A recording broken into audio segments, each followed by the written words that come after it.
Senator Menendez.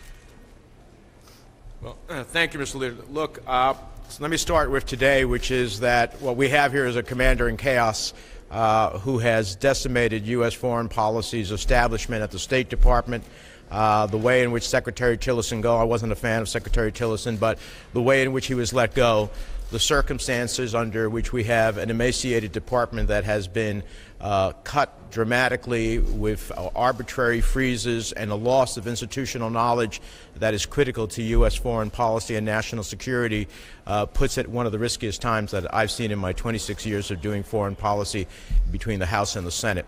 At a time in which we have such challenging issues from North Korea to Syria to Russia and Iran, that in fact not having any stability at the State Department and a president whose bombast against diplomacy undermines the very essence of what our people can do abroad.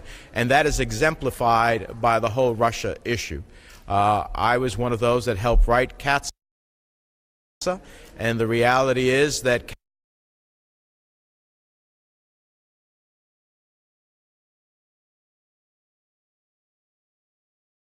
establish certain sanctions. It said it shall establish a series of sanctions, and there are at least 8 provisions, mandatory provisions of the legislation where the administration is required to impose sanctions on Russia.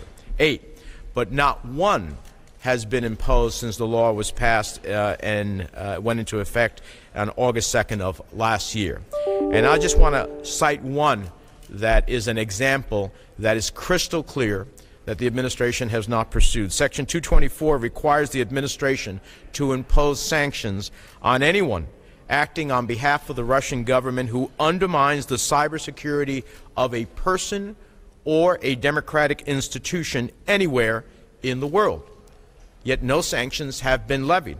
And if the administration needs help looking for where that may have taken place, well, first they can start with the intelligence communities of the United States, including those that were appointed by the President, including Director Pompeo, who have made it very clear that they did that here in the United States. But we can also look to our allies abroad, where Spain's government discovered Russian state-sponsored groups using that effort to spread disinformation and influence in the issues in Catalonia.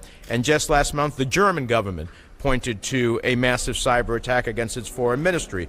So the one thing the President has shown that he's rock solid about in foreign policy is that he has rock solid consistency on doing absolutely nothing to push back on Vladimir Putin. And that emboldens Putin in the world, as we just saw in the attack that took place in Great Britain. And so when you don't challenge Putin, you send him a message that it's okay. It's almost like you were welcome to our elections in 2016. You can do it again in 2018.